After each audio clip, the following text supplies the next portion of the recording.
The Valorian space station hung in the void like a pretentious chandelier, all crystalline spires and unnecessary architectural flourishes that screamed, "We have money and want everyone to know it." It orbited a neutron star because apparently regular stars weren't dramatic enough for the Galactic Superiority Summit. Yes, that was the actual name. No one had bothered with subtlety in about 3 centuries. Inside the station's grand amphitheater, representatives from 47 species gathered to discuss matters of extreme importance, which mostly meant arguing about who deserved the best trade routes and whose military deserved the most respect. The air recyclers worked overtime, processing everything from methane breathers to the chlorine-dependent screeth, who insisted on attending despite making everyone's eyes water. Humans had been part of this circus for exactly 12 years. 12 long, tedious years of being the punchline to every cosmic joke. The girl who walked into the amphitheater that day wore a simple gray scarf wrapped around her neck, despite the climate-controlled environment. She was young by human standards, maybe 25 rotations, with dark hair pulled back in a practical bun and eyes that suggested she'd rather be literally anywhere else. Her delegation badge identified her as representing Earth's Pacific territories, which made several alien delegates chuckle because Earth couldn't even unify its own continents, let alone command respect on the galactic stage. The Thoraxians noticed her first. They always did. Those chitinous overachievers with their compound eyes and superiority complexes the size of gas giants. Their lead delegate, Ambassador Zilthor, made a clicking sound that translated to amusement. "Another human hatchling," he announced to no one in particular, which meant he wanted everyone to hear.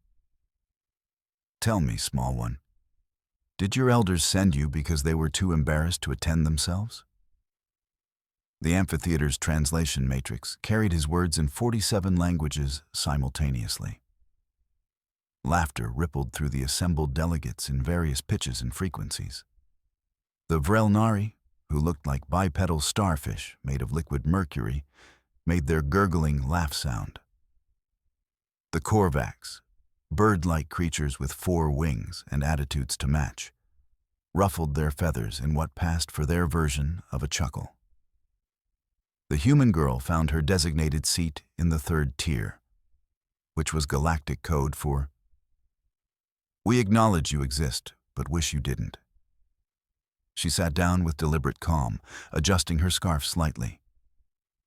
No response. Pressed a Vrelnari delegate named Sholimar. How typical. Humans never know what to say when confronted with their inadequacy.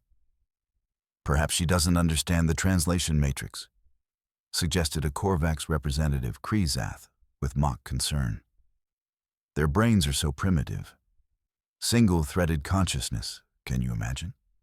They can barely think about 2 things simultaneously." The girl pulled out a data tablet and began reviewing documents as if she were alone in her quarters. This, of course, made things worse.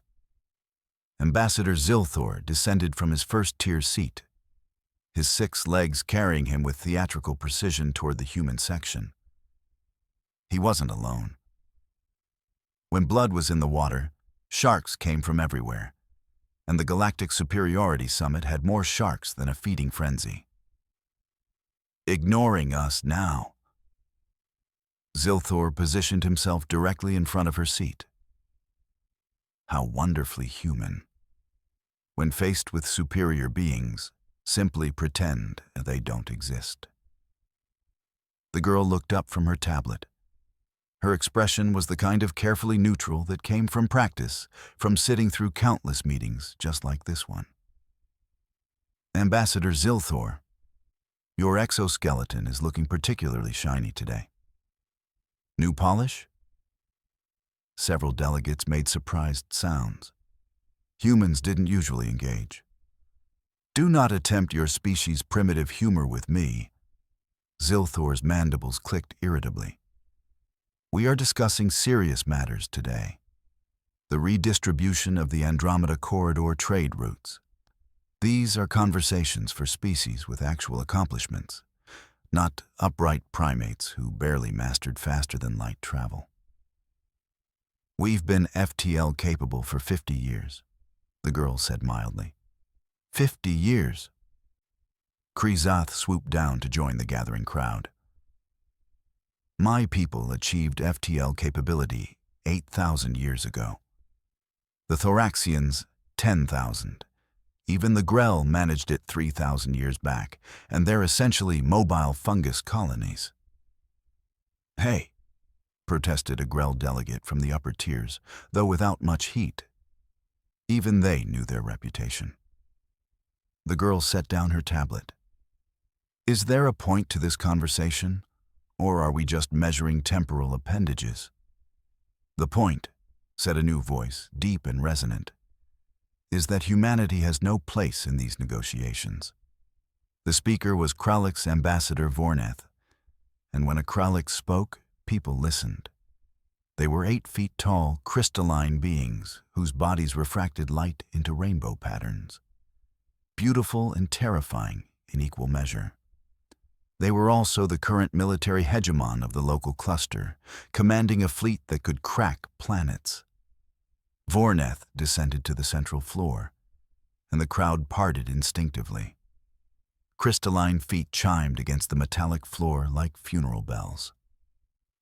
You speak of accomplishments, Vorneth continued, addressing the girl directly. What has humanity accomplished? You have no unique technology. Your military is laughable, scattered across a single system because you still fight among yourselves. Your genetics are baseline carbon form, nothing special. You have no psionic capability, no natural armor, no enhanced longevity. You are, in every measurable way, the least impressive species in this chamber. The girl stood up. She was barely 5.5 feet tall, which put her at about chest height to Vorneth's crystalline torso. The scarf around her neck shifted slightly with the movement. Correct on all counts, she said. That stopped Vorneth mid-speech. Aliens didn't expect humans to agree with criticism. They expected defensiveness, anger, those emotional outbursts that confirmed every stereotype. Then you admit humanity's inferiority? Zilthor clicked eagerly. I admit we're not the strongest, fastest, or oldest species here, the girl said. But this is a trade negotiation, not a bodybuilding competition. Or did I miss a memo? Trade requires leverage, Vorneth said coldly. What leverage does humanity possess? What could you possibly offer that we cannot obtain more easily elsewhere? Cultural exports, suggested Sholimar with that gurgling laugh. I've sampled human entertainment, crude violence and mating rituals, nothing more. Scientific innovation? Kralix's feathers ruffled. They're still working out quantum mechanics we solved millennia ago. Military alliance? Zilthor's mandibles spread in what passed for a Thoraxian grin. I've seen their warships. Adorable little things, like watching larvae play with sticks. The girl let them talk. She'd learned early in her diplomatic career that aliens loved the sound of their own voices, loved the performance of superiority. Let them exhaust themselves with rhetoric while she conserved energy for what mattered. Perhaps, Vorneth said, his crystalline form glowing with increased intensity, we should formalize this. A challenge, as is traditional in summit disputes. If humanity wishes to maintain their coalition seat and access to the Andromeda corridor, prove you deserve it. The amphitheater went silent. Challenges were serious business, ancient traditions that predated most current governments. They could range from intellectual contests to actual combat, depending on what was agreed upon. They were binding under galactic law. What kind of challenge? The girl asked calmly. A demonstration of capability, Vorneth said. 3 trials. First, a strategic simulation. Second, a test of physical capability. Third, direct combat against a champion of our choosing. Win 2 of 3, and humanity keeps their seat and trade access. Lose, and you withdraw your claim to the Andromeda routes for the next century. That's not a fair challenge, protested a voice from the upper tiers. It came from Ambassador Thelnari of the Kralix, a species that looked like ambulatory crystal formations with far better dispositions than the Kralix. The Kralix are notorious for combat challenges. This is designed to humiliate, not test merit. If humanity cannot defend itself, it has no business in coalition politics, Vorneth countered. These are dangerous times. The Outer Rim factions grow bolder.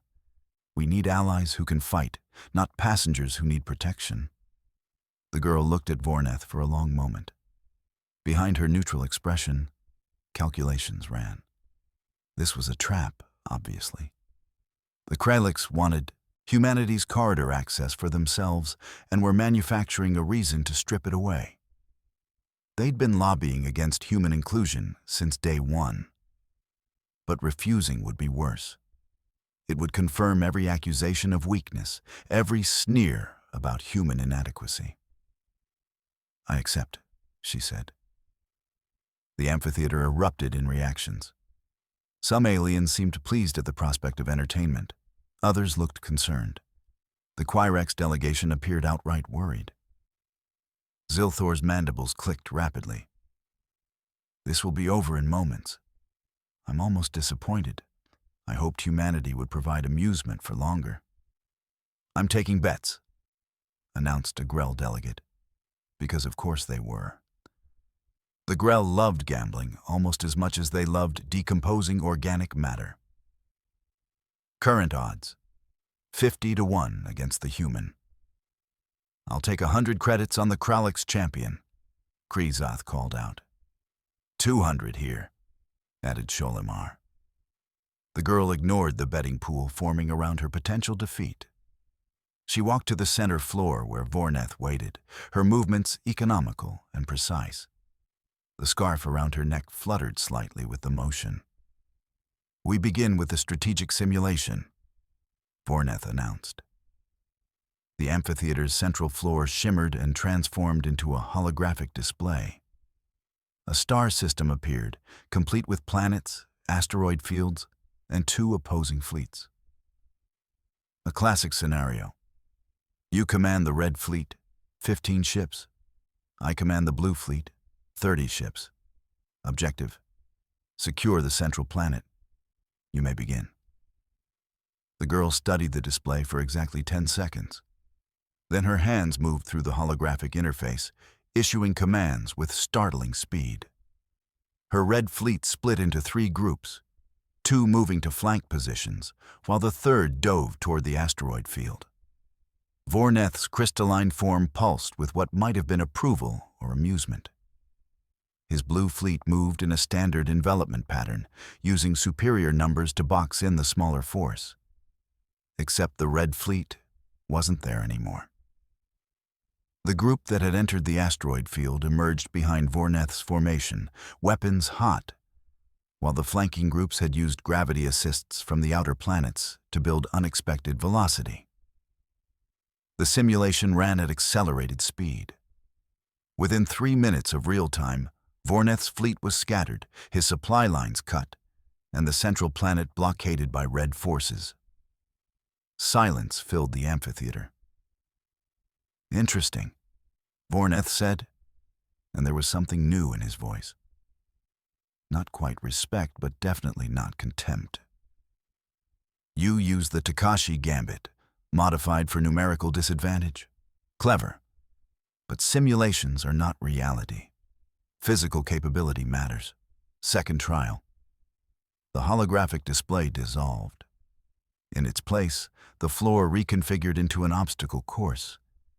It looked like something designed by a sadistic architect on hallucinogens. Walls that shifted, platforms that disappeared, gravity fields that rotated, all while automated defense systems fired stun rounds.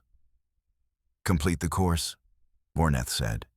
"Under 2 minutes, or you fail this trial." The girl looked at the course, then at her standard diplomatic attire. She wore simple clothes, practical boots, that ever-present scarf. Not exactly athletic gear. "Any trial gets 1 preparation minute," she said, citing coalition rules. "Granted." She used the minute to stretch, methodical movements that suggested actual training rather than casual exercise. She rolled her shoulders, adjusted her scarf to ensure it was secure, then positioned herself at the starting line. The timer began. She moved, not like a diplomat, not like some bureaucrat playing at athleticism. She moved like someone who'd spent years training their body into a precision instrument. The first wall came at her fast, shifting left to block her path.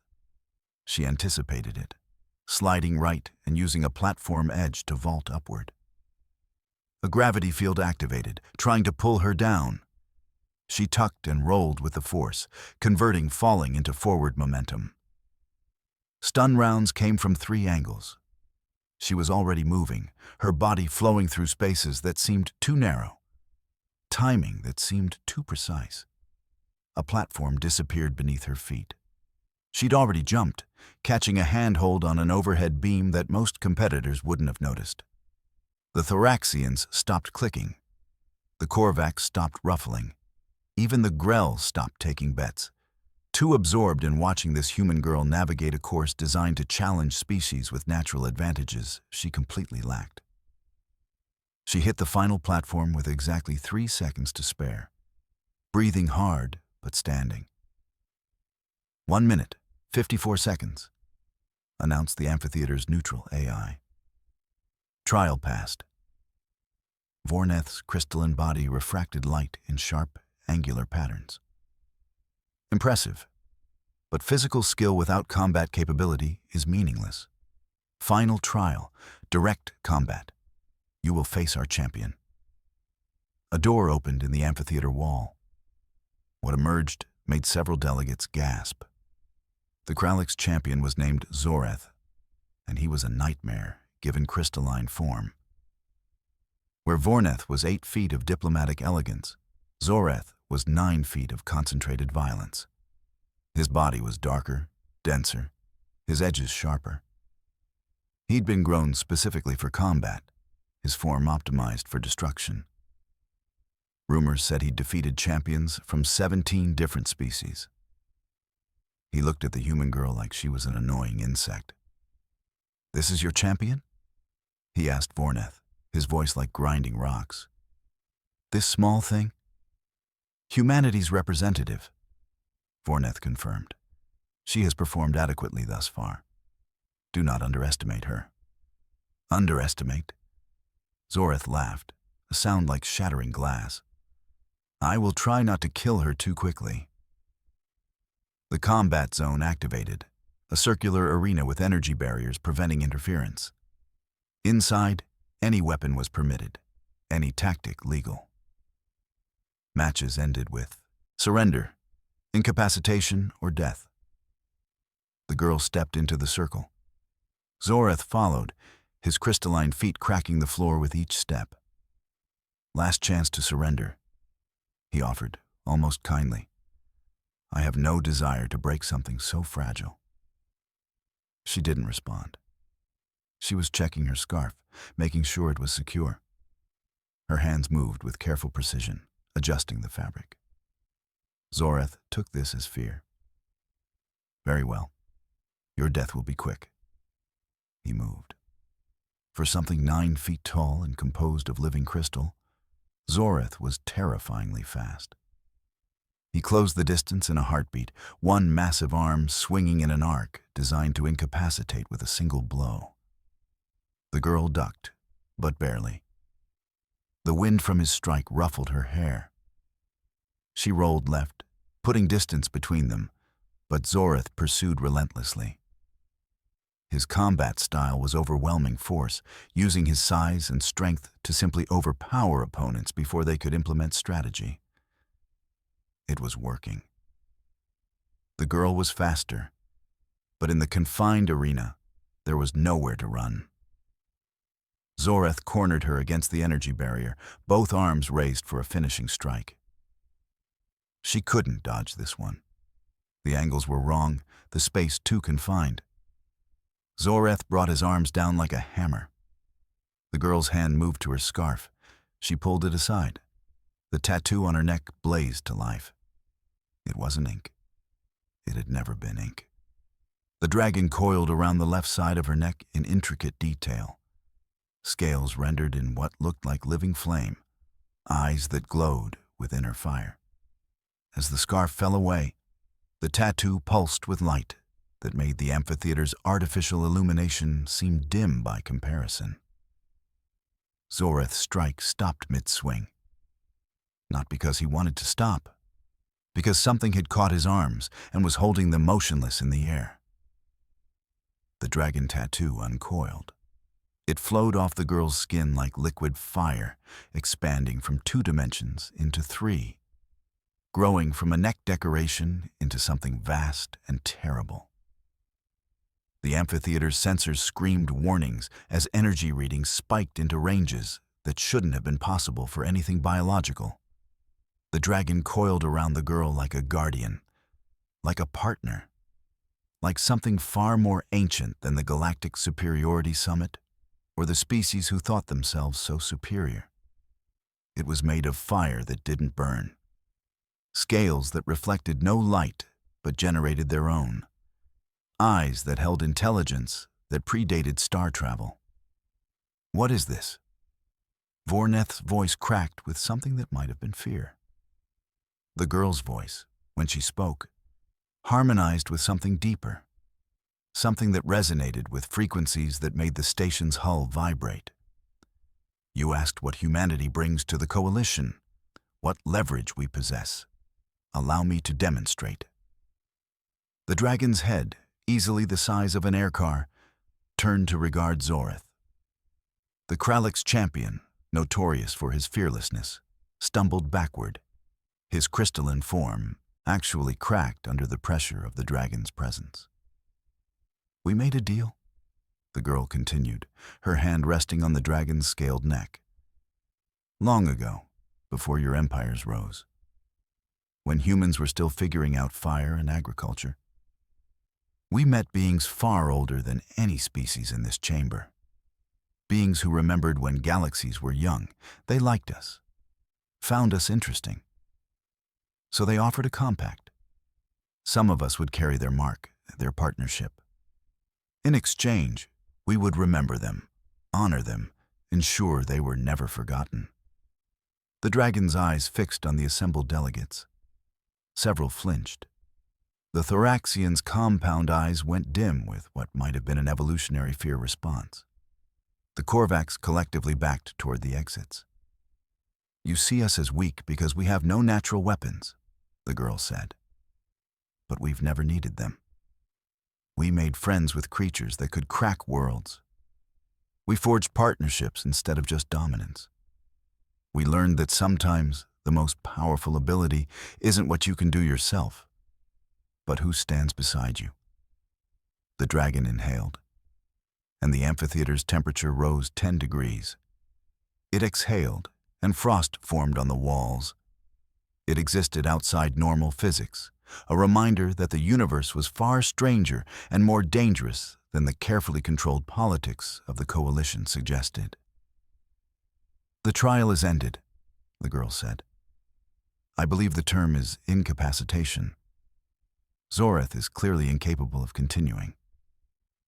The Kralix champion had retreated to the energy barrier's edge, his crystalline form dull with terror. He nodded frantically. I yield. I yield. Please, I yield. The dragon regarded him for a long moment, then seemed to smile, which was a terrifying thing to witness.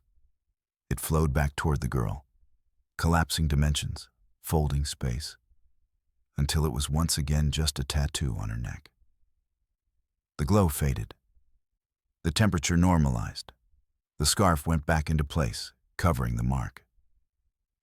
The girl stood alone in the center of the arena, slightly winded, but otherwise unmarked. 3 trials, she said into the shocked silence. 3 passes. I believe humanity's coalition seat and corridor access are secure. No one argued. No one even moved. Vorneth was the first to speak, and credit to the Kralix ambassador, his voice was steady despite circumstances. That was not expected? No, the girl agreed. It usually isn't. You made assumptions based on appearance, on technological development, on what you could easily measure. You never thought to ask what couldn't be measured. Are all humans bonded to these dragons? Asked Thelnari, the Kralix ambassador, with genuine curiosity replacing earlier concern. No, the girl said. Most don't even know about the compact. It's maintained by specific bloodlines passed down through generations. We keep it quiet because, well... She gestured at the still terrified Zoreth. This reaction, basically. People get uncomfortable. Uncomfortable, repeated Silthor weakly. Yes, that is certainly one word for it. How many of you are there? Demanded Vorneth. How many humans carry these bonds? The girl smiled, and it wasn't entirely friendly. Enough. Scattered across Earth, throughout our colonies. Never where you'd expect. That colonist on the mining station. Maybe bonded. That merchant negotiating contracts? Could be bonded. That janitor cleaning your embassy? Well, you get the idea. This changes everything, Sholimar said, his liquid mercury form rippling with agitation. Humanity isn't weak. You've been deliberately concealing your capability. That's deception. That's survival, the girl corrected. We've watched how this coalition treats species they perceive as weak versus species they perceive as strong.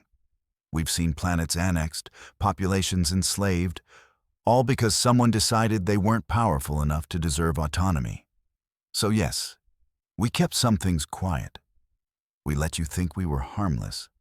We smiled through the insults and the mockery and the discrimination, and we waited to see what kind of neighbors you'd actually be.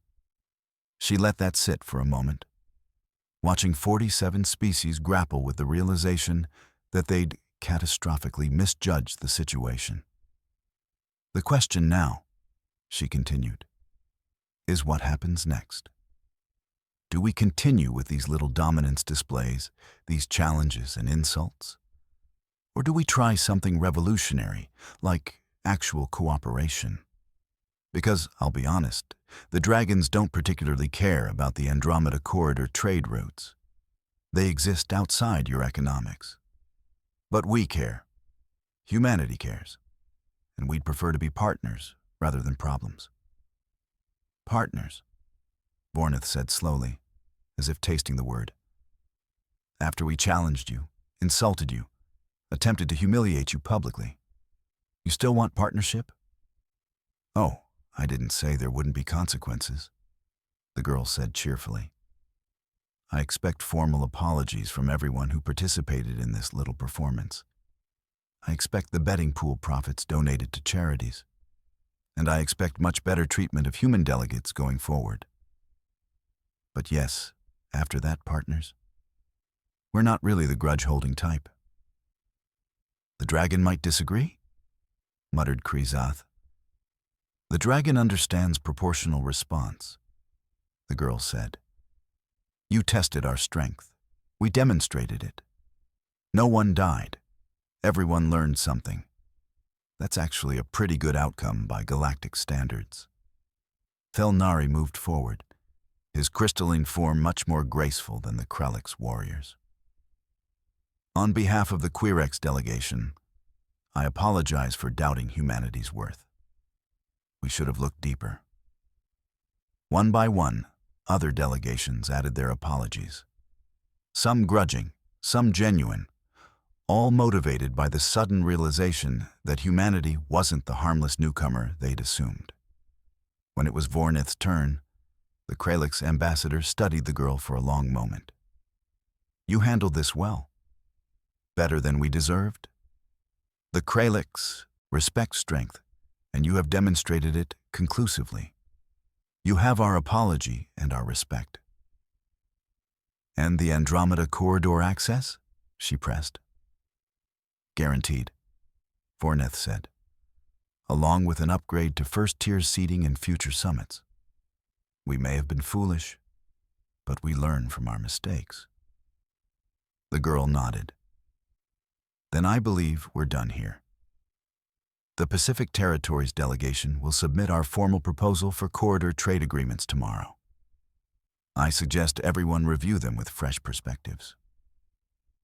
She walked toward the amphitheater exit, her diplomatic composure fully restored. As she passed the Grell delegation, the bookie who'd been running the betting pool made a gurgling sound. "About those bets," he said nervously. She paused. "Keep them. Consider it tuition for a valuable lesson about assumptions." The amphitheater doors closed behind her, leaving 47 species to contemplate their suddenly complicated relationship with humanity. In the delegation preparation rooms, the girl finally let her composure slip. She leaned against the wall, breathing deeply, letting the adrenaline drain from her system. The tattoo on her neck pulsed once, warmly, a reassurance from her ancient partner. "That was exhausting," she muttered. The dragon's voice resonated in her mind, audible only to her. It rumbled with amusement. "You performed adequately." "Adequately?" She laughed. "I nearly died of anxiety. When Zorith charged, I thought I'd miscalculated everything." "But you didn't," the dragon said. "You trusted our bond. That's all that was required." "They're going to be paranoid now," she said, "watching every human, wondering who else is bonded." "Good," the dragon said simply. "Fear breeds respect. Respect breeds caution. Caution prevents the kind of careless cruelty you've endured these past years." She couldn't argue with that logic.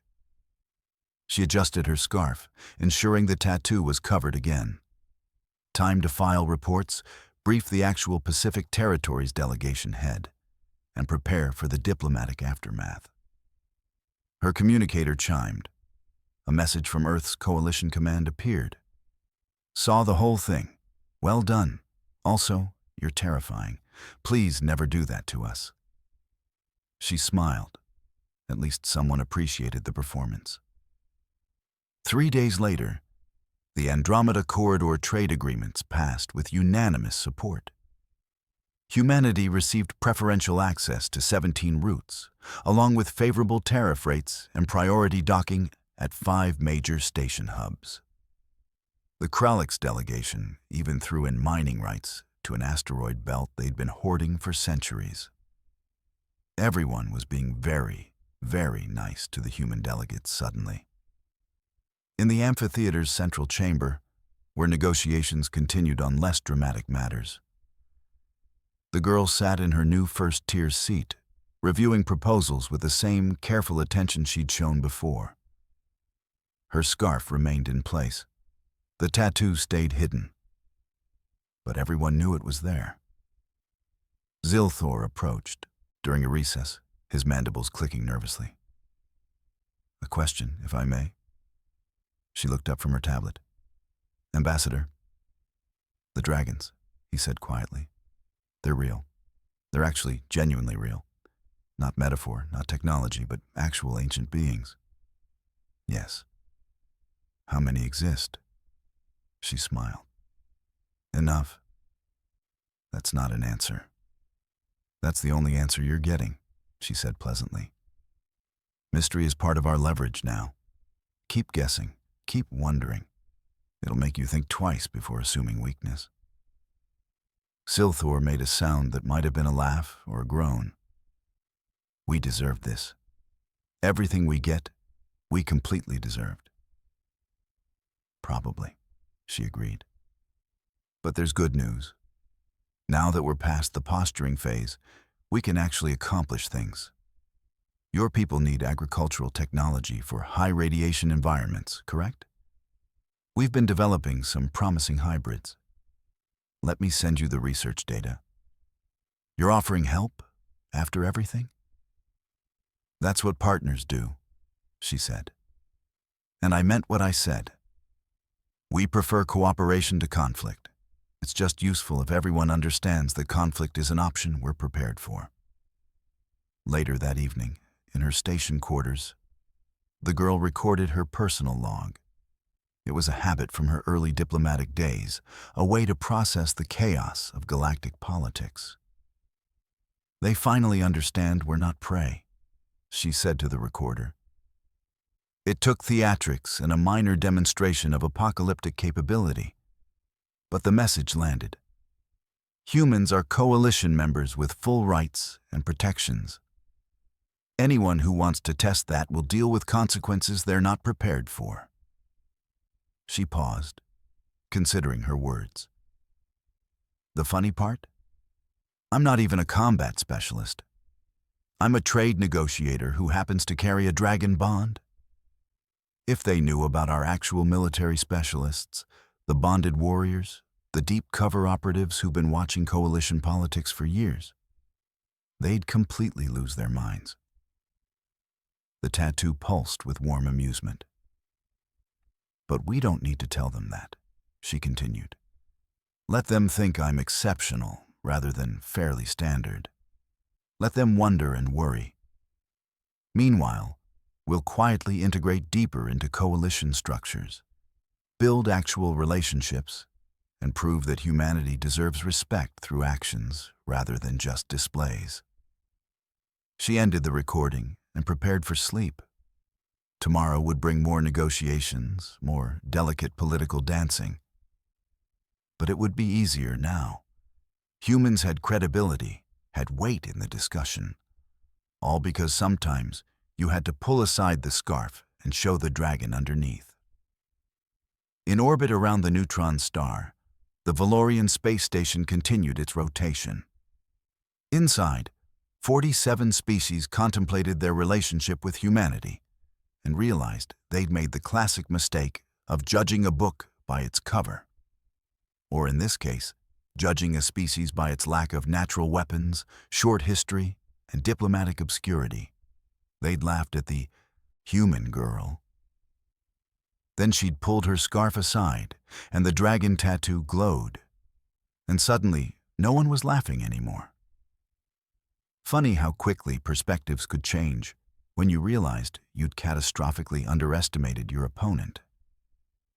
Funnier still that humanity was willing to move past it, to build genuine partnerships despite the insults and discrimination. The galaxy was learning what humans had always known. Strength comes in many forms. Partnerships matter more than individual capability. And never, ever assume that the quiet species in the corner doesn't have teeth. Especially when those teeth are ancient, fire-breathing, and entirely willing to make their presence known. The Galactic Superiority Summit would continue for another week. But everyone understood the real decision had already been made. Humanity wasn't going anywhere. They'd earned their place, paid their dues in patience and tolerance, and demonstrated that underneath the friendly diplomatic exterior was something far more formidable than anyone had suspected. And somewhere in her quarters, a young woman slept peacefully, a dragon tattoo glowing softly on her neck. A reminder that the universe was stranger and more wonderful than any species could fully comprehend. That ancient powers still walked among the stars. That humanity's greatest strength had always been their ability to make friends with beings that others would flee from in terror. They'd laughed at the human girl. It was the last time anyone made that mistake.